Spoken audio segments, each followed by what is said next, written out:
into the Real Tea with T3. My name is Tesia Harris, and I'm going to be your host today. I'm also the I'm also the team leader of Texas Trio Team, and I've got some really great guests with us today. So, who are you, and what keeps you busy these days? So I'm Zach with Diamond Detailing, and if I'm not at work, I'm pretty much just fishing and hunting. Frank Sanchez on Brazos Valley Mobile Detailing. I work with Zach. We've got a good friendship, partnership. We want to enjoy working together and also doing some fishing down the Texas coast, the upper Texas coast specifically. So, you guys are doing like saltwater fishing? Or are you doing like bass fishing? All of it? A lot of saltwater. Okay. And is that how you guys kind of got to know one another?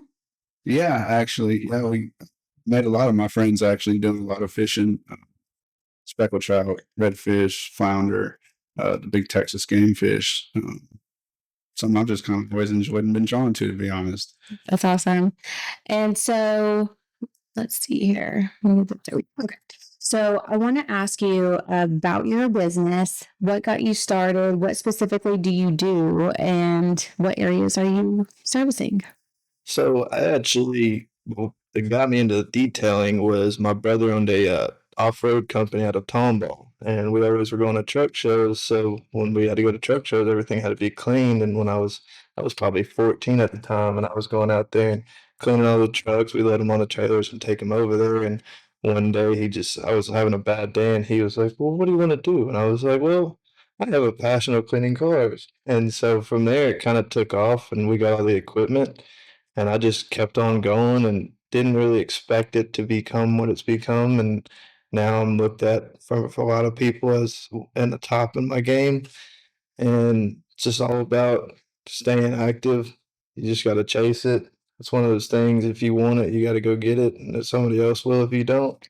So where did you get that from? Did someone inspire you to be that way, or is that just how you've always been? That's just my whole family's. I come from a family. Everybody in the family is hustlers, and it's just one of those things that when you're raised that way, it's kind of something you want to chase.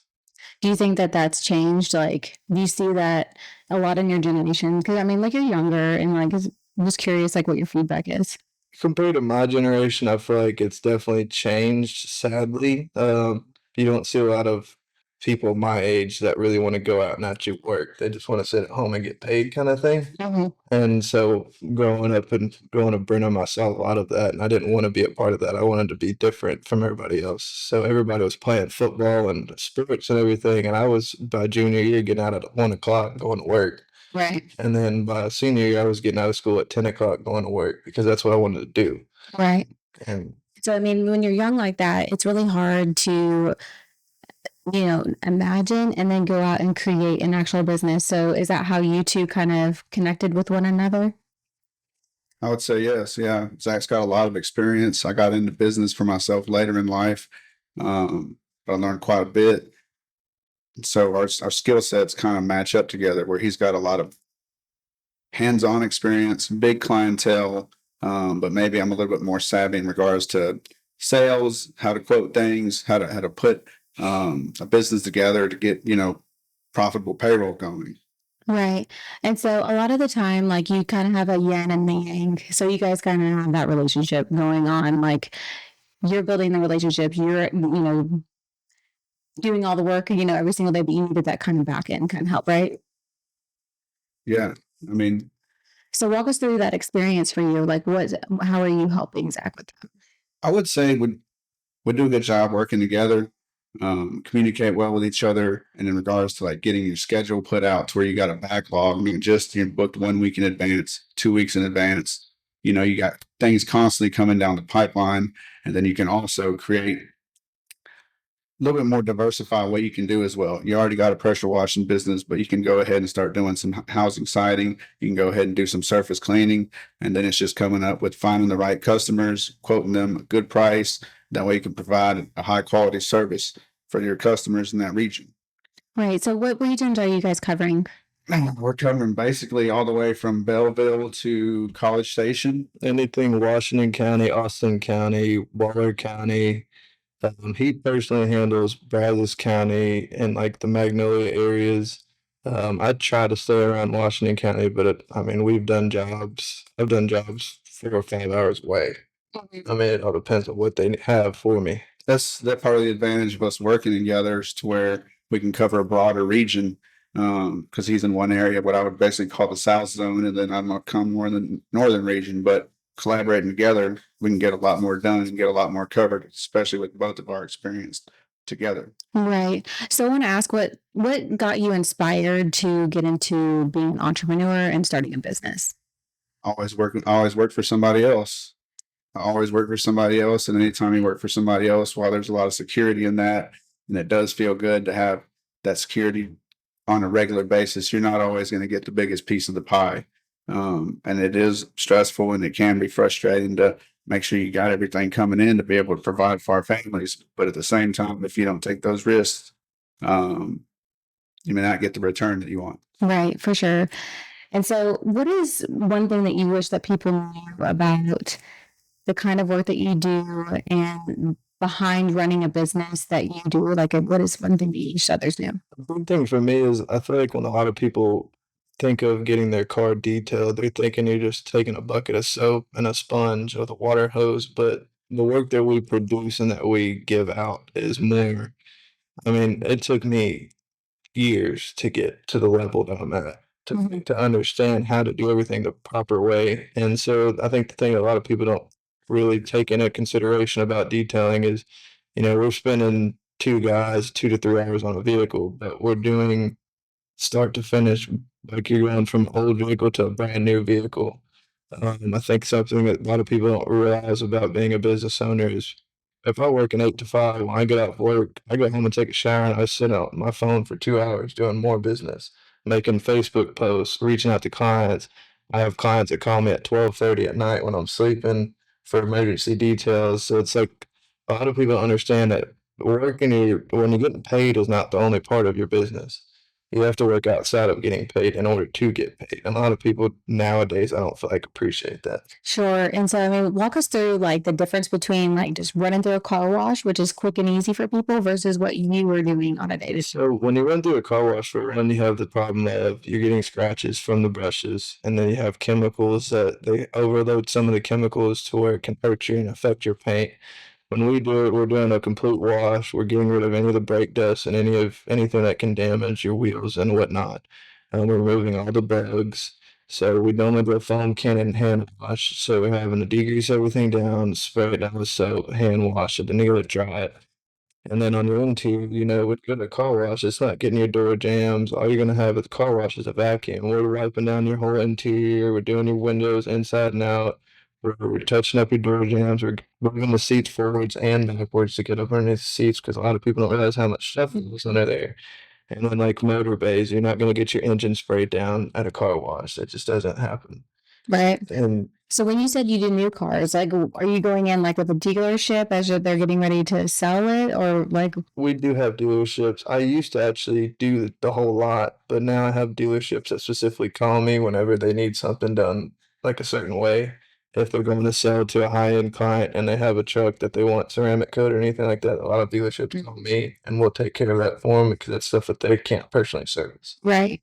And so, I mean, like with the weather that we've been having and like Texas typically does, depending on the season, like, is that kind of why you branched out to do additional stuff? Because detailing, you can't necessarily do it when it's pouring down rain. The weather's definitely difficult. That's why we like to push pressure washing because pressure washing is something that even if it's pouring down rain, it doesn't affect the job. Mhm. When you're spraying a house down or doing concrete, it can get wet. It's not gonna change it. But when you wash a car and it rains and you have a black car and the sun comes up, you're gonna obviously have water spots.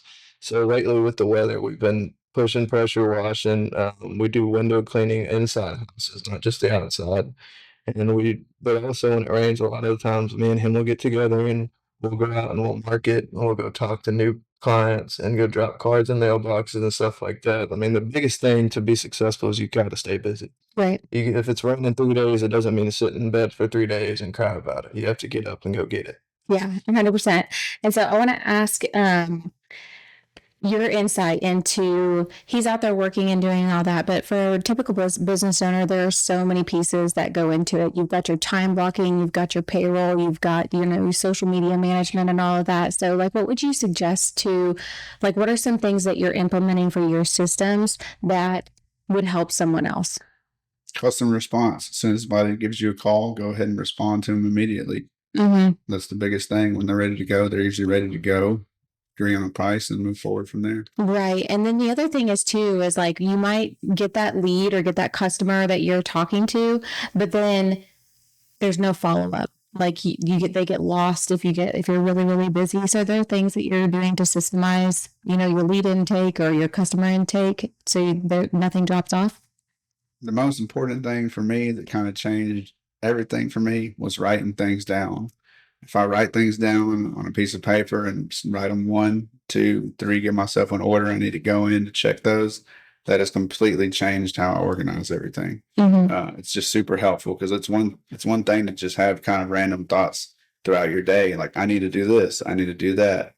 Well, if you don't actually write those down and scratch them off, more often than not, they don't get done. Right. I was watching a podcast myself the other day, and they were talking about like it's so techy these days that you can do things online. You can do everything on your phone, but if you actually put your hand to paper, like your coordination and like your remembrance of things is a lot quicker or a lot more ingested to do it. Yeah, you gotta be. Well, You can simplify it. and social media helps with running a business now as well because, like, for me, when I do my posts every Sunday, I pre-order my posts. So Facebook gives you that option, so you can instead of having to sit down every day and do it, now social media platforms allows you to put all of your stuff within 1 hour to where throughout the whole week it's getting posted.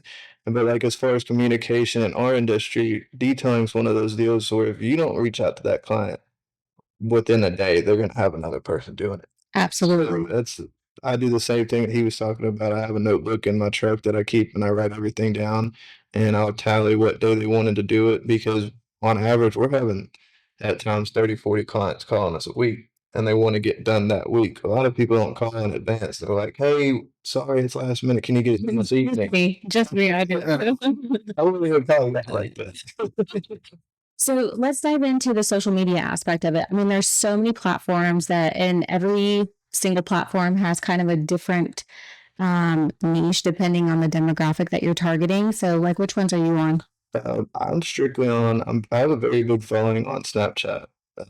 So I'm on Snapchat. My Snapchat gets about 10 to 15,000 views a month. So that helps me a lot. That's actually how I started my company was based strictly Snapchat. I didn't at the time, 8 years ago, I didn't even know how to really advertise.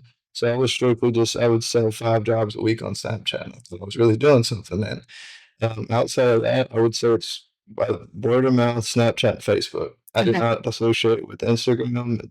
I've never really had good luck with that.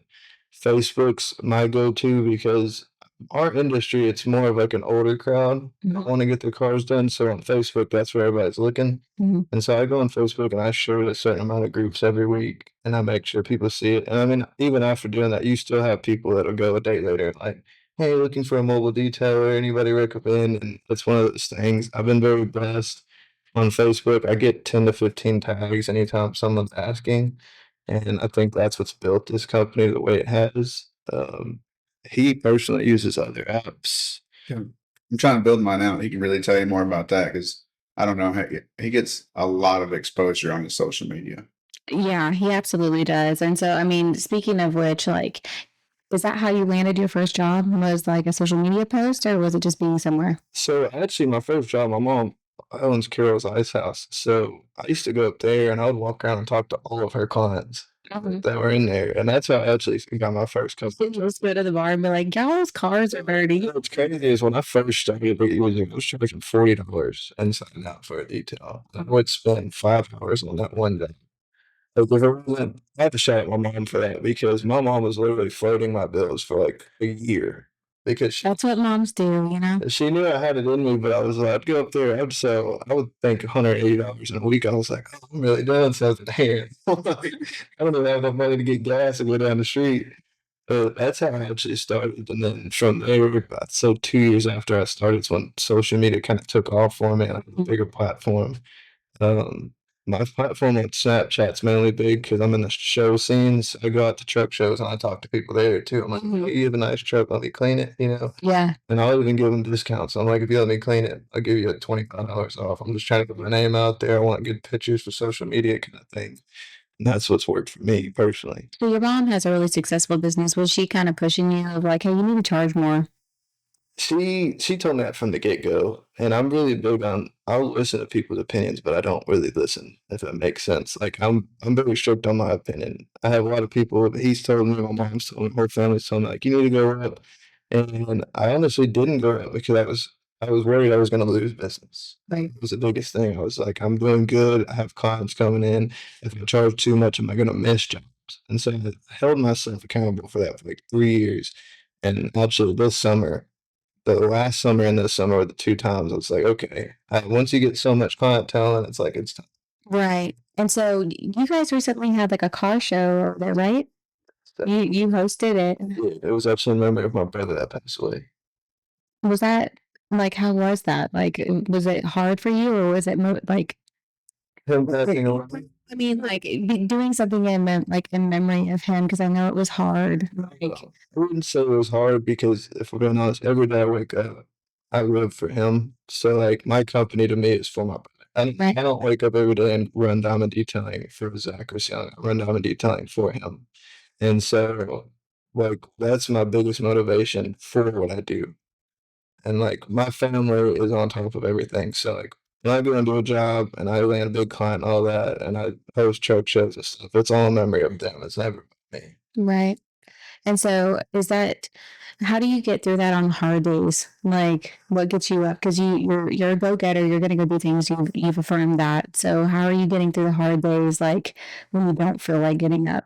If you don't get up and you don't go do it, somebody else will go do it. So you just gotta sometimes you gotta put the big boy pants on. Yeah. There's nothing you can really do about it. There's times I wake up and I'm like, I've worked 40 hours and it's only Wednesday. Do I have to go? And it's yeah, you do. That's just part of it. Yeah, it's just something that's kind of ingrained in you as a person for sure. I've gotten so used to it. Like, I mean, I don't know. Yeah. He's the same way. And we talk about it all the time. Like those mornings I wake up and I'm like, I'll call him like, are you ready for this? And he's like, no, but we also know we gotta take care of the clientele. We gotta keep the ball rolling. Yeah. Yeah. And so can you kind of walk us through like your biggest fall forward moment and the one that taught you the most?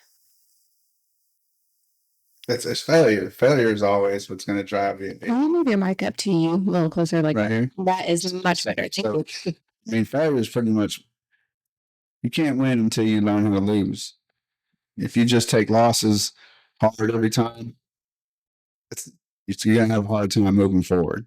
So you just gotta go ahead and take those losses. You gotta learn from them, move forward from there. And every day is a beautiful day when the sun's shining, and it's good to just to be happy and enjoy every day. Take it for what it's worth.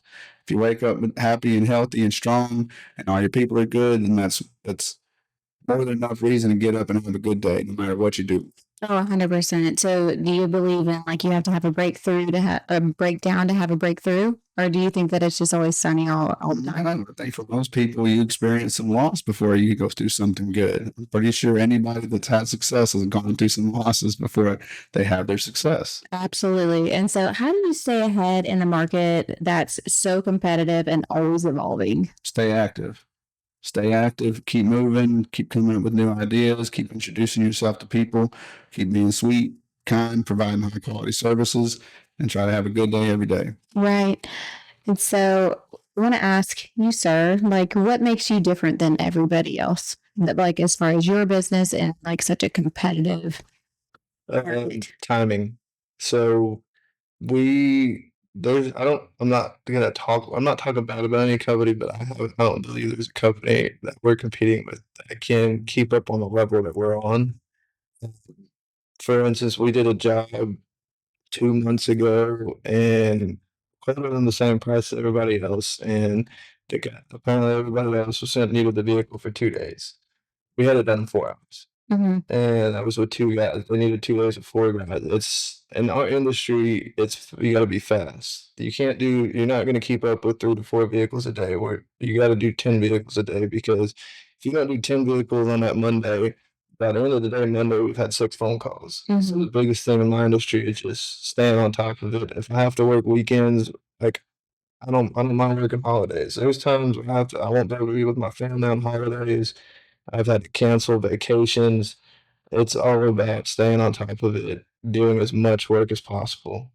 It's just our industry's not kind of cutthroat, honestly, because I mean, people just want their cars clean. Right. And well, it's not their fault if it's last minute. To them, it's our fault. So then you just have to produce as much possible work is all it is. Yeah. Do you listen to rap? Yeah. Have you ever heard Jeezy's Hustle's Holiday? Have you ever heard that? You have to listen to it because Sure, I have. I mean, like, because I do, and I listen to that song like after a listing appointment or meeting with a client, like it gets me so hyped. But it also like talks about like if you have that kind of grit in you that like you're working Mother's Day, Father's Day, birthdays, and like all those things, like if you have it in you, you're gonna work. Yeah, for sure. And it's not necessarily work, like it's just who you are. Like it's not something that you wake up every day and you're not happy in what you're doing because obviously you are because it's leading you to the next step. And that's really to me, I've gotten to the point it's not even the money anymore. I used to like crave the money and all that, but I got to the level I just want to like take care of clients. That's all it is. I just want to be known as one of the best detailers around, and I'm just never gonna stop. Mm-hmm. It's also providing for my family at the end of the day. Yeah. And so, how did you help? Like, Zach's going in and he's like, he doesn't, it's not that he doesn't care about like the price that he's putting on things, but is that something that you kind of helped him with as far as like pricing strategies and like how it can be more profitable for the business? 100%. Yeah. His customers are his customers. Mhm. At the same time, when you provide a certain level of service and quality, that also you should deserve to be compensated properly as well for Right. those services. So how do you like I know that a lot of if you have a big heart and you're running a business, it can be really difficult to explain your value. Like, so do you have any advice for anybody that has that struggle? Know your worth and then add tax to it. And that's, I mean, that's really what it is, especially if, whatever your sales tax is for your state and local region. If you're running a business through an LLC, you have to collect it for a lot of different services out there. Because ultimately, you're going to wind up having to file it back. Somebody's going to wind up paying for it. And also, I feel like pricing should have a lot to do with its experience. So I didn't mind charging what I did when I first started, but I'm 8 years in now. And when you're 8 years of being a business owner, it's not only experience, but if you have an overload of clientele, you have to be getting paid to overwork yourself. There's times where we're having to work 70 hours a Monday through Friday, just keep 3 hours clean. A lot of volume. And that's, I think, the biggest thing is it's all about your experiences. To me, I feel like it's almost like if you have that experience, you shouldn't have to explain yourself because um, there's your work explains it. Yeah. Well, I'll never explain myself for pricing. That's my work job. Mm-hmm. That's one thing I've learned is I used to try to explain myself when if someone says you're too high, you can go call somebody else. Yeah. It's just one of those things. Yeah. Yeah. I mean, like you know, like the heart and soul that you're putting into what you're doing. And so, and the plus the cost of the products that you're probably putting on everything and the time, sweat, and equity that you're putting into it. So, I mean, like there's nobody that can show better like than what you're doing. I want to ask you, can you tell us about a wow moment? Like when after you finished a job, like what blew you away? Hmm. Kind of every day, really. Some of the transformations are kind of really incredible transformations. I don't think it's ever been a vehicle. I think my wows have always been like how many we get done in a day. I mean, that would be the wow. I mean, uh, if I had a wow, man, it'd been like one of the dog haired vehicles. Something like I had a car one time and I'm talking, I'm not gonna say their name, but I took my hand and just went in there and I had a whole handful of German Shepherd hair. And I spent 4.5 hours just cleaning dog hair. That would have probably been a wild moment because it looked like a brand new book when I was done. But I mean, I spent the whole day on that one job. So do you have like what's the worst car that you've ever done? Like was it food? Was it the dog hair? Like Probably a Toyota, a black Toyota RAV. Or the Sequoia. What you used to drive? no, I never do it. The worst thing I've ever seen was probably I did a Suburban and there was enough food in the back seat and didn't know about it. And it was covered with like maggots and stuff. That was probably my worst. I mean the maggots, and I'm not saying maggots. I'm talking as I'm vacuuming, they're crawling out of the carpet. Like That's a hazardous removal. Yeah, that's You needed a hazmat suit. We just did a job 2 days ago. Was it Monday? Monday or Tuesday? There was a rat's nest in this boat, and the guy didn't even know about it. I mean, I can understand like in a boat, like you're not in it every day. I mean, like where was it? Like It was in a horse barn. no, I mean like where was it in the boat? Like was it in the storage compartment? Yeah, the center hole. yeah. Yeah, but they like to chew on wiring. It can be Sure. very expensive if they get in tractors as well. I'm sure there's plenty of people out there that have had them chew there on wires. The tractor and ECU is about $3,000 to $5,000 on some of those units. Oh man. Well, maggots. I also had a lady who had a gallon of milk burst in her car and let it sit there for a month, and then decided to get it clean. That one was pretty bad too. But most of it's the smells of it. It's not. You can put gloves on and vacuum and stuff, but the smell it's not very good. Yeah, I probably should just file an insurance claim for that. I would just told that it would work out. So I want to ask, like, so let's just say you have that circumstance that happens. Like, what are some things that like an everyday person, if they maybe don't have the money for a detail, that they can do? Obviously, get the stuff out. But like, if you, I know as a mom, like it's been years ago, my kids are teenagers now, but they would have like a sippy cup of milk and they would leave it in the car and you smell it and you can't get that smell out. Like, what can people do? Baking soda? Like, what are some That's tips? not the only thing you really can do is baking soda. A lot of times you're having to extract it out of the seed. Otherwise, I mean, they can also go. You can always go for a cheaper price to like PetSmart and rent like a shampoo machine. They have them there for I think it's like $50 for the day. But for the most part, when that happens, the best thing to do is just clean it up immediately. Like that's it. Clearly, yeah. Even if you have the pump, or if you have to pour off 290 and park on the feeder. Yeah, and I mean, it's the same for houses. I mean, people will, have their stuff in their houses and then like they want to sell it or, something like that. And it's like a really hard sell. I have a client right now that I'm going to ask you about like cat urine. Like, what would be the trick? I don't know anything about cat. Don't have cats. Yeah, I mean, like, since you guys are doing like interiors or like working on people's houses with power washing and stuff like that, I'm sure you come across these kinds of things of like, like a stain or something like that that is just really difficult to get out. You can extract it. It's like a milk stain. That's the most common one, right? Babies in the back seat, they spill milk. Main thing is get it off your seats, get it out of your upholstery, your carpentry. If you don't have rubber mats, you need to get rubber mats if you have kids. That's the best advice I can give you because at least you keep it. At least you give it off. Keep it off your carpentry because once it gets in there, it becomes very difficult to remove and extract. Well, carpet cleaning at home is a lot less difficult because you can go rent the machine. Like I said, PetSmart has the carpet cleaners too, and it's $50. And it comes with a chemical you spray it on there, and it comes right out. It's a lot more difficult when you're doing like a vehicle, especially when it's 110 degrees in Texas and you're smelling milk. It's been It's racist, yeah. Yeah. So speaking of like your power washing and stuff, like I mean, I know anybody can go out and get a power washer, but like I know when we got one that like my husband was like, if you do that, you be real careful. Like at the time, our old house, we had hardy plank. He was like, you're gonna strip the paint, and I was like, I'm like you, that I was like, yeah, whatever. And I'll be darned, I started stripping the paint. So, like, what are some tips that you've got for people that are wanting to power wash their concrete, by their pools, and Give the professionals a call and let us get a free quote, and then we can go from there. On the concrete, you can't. You're not going to really hurt or affect anything. You can pressure wash concrete. The thing you have to be careful of is when you're doing a house, you have to know what sidings you're working with. And it's always suggested to do a soft wash. I personally, we do pressure washing, but on any big jobs, I send them to Steel Pro Wash, Matt Steel. You're welcome, buddy, for that. But soft wash is the way to go for your roofs, for your siding.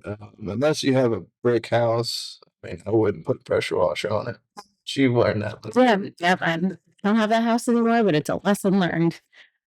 So I want to ask you, what does success look like now, and how has it changed over time? We're making our own schedule, making customers, coordinating everything, we're operating on these projects. That's to me, that's what success looks like. Making your own schedule, we're making it work for you as well and your customers. So that's That's a better answer than I was going to give. Look, I don't personally, I'm hard on myself. I don't really feel like I've reached success yet. I think I got another 4 years. And you have 4 years to figure it out. 4 years till I feel I've given myself, by the time I'm 30, I'll be successful. You're not even 30 yet. I'm 26. Well, good for you. You know, I mean, that's got to say something. I mean, like to be in your 20s and to be in business so long and to figure so much out already. I mean, that's pretty impressive. I try. So, do you have any like morning routines or like workouts or like inspirational things that you do like to get you going? Be honest with you, I'm normally late. I would say I wake up and I get out of bed 10 minutes before I have to be in the truck. So I wake up, brush my teeth, and I'm in the truck. I don't really have any routine. Late getting up or late to your clients? I mean, I'm the business owner. You can't really be late. Yes. No, I was definitely late getting up. He gets on me all the time. I like to stay up and like watch YouTube and stuff. So I normally I'll go to bed at 1 o'clock in the morning and have to be in Burnham by 8. And so I don't currently live in Burnham right now, so I have about a 45-minute drive. Well, whenever you're 26, I mean, that's kind of what you do. But as you get older, like you said, in 4 years, you might start figuring that out, you know? I need to start working out, but it's just so hard. I get enough cardio on the job. Yeah. So, I mean, since you guys are like a yin and yang relationship, like it sounds like, you know, you're kind of accountable to one another. Like if he's not on time, you know, you're kind of that guy that's keeping him in check. Is that how it works? No, he does his own thing. I can't tell that man what to do. He grown. But no, we look out for each other. Yeah. Yeah, that's what friends are supposed to do. They're supposed to look out for each other, communicate with each other, make sure we're all good, keep 100%. everything going. But yeah, Yeah. And so, do you have any final thoughts or anything that you want to share with anybody before we close on? I just want everybody to have a wonderful weekend. It's a beautiful Friday and the weather ain't bad. Y'all have a great summer. Yeah, for sure. And so I do want to ask you, if people want to reach out to you and they want to schedule an appointment, what's the best way, best website or on socials? Diamond Detailing on Facebook. Otherwise, my number is 979-530-8148. Ask for Zach. All right, I love it. Well, thank you so much for tuning in. If you need some service on your car as far as getting it all shaped up for summer, or you want your house looked at, give them a call. And if you want to reach out to us, it's texastrioteam.com. Take care and keep living your best life.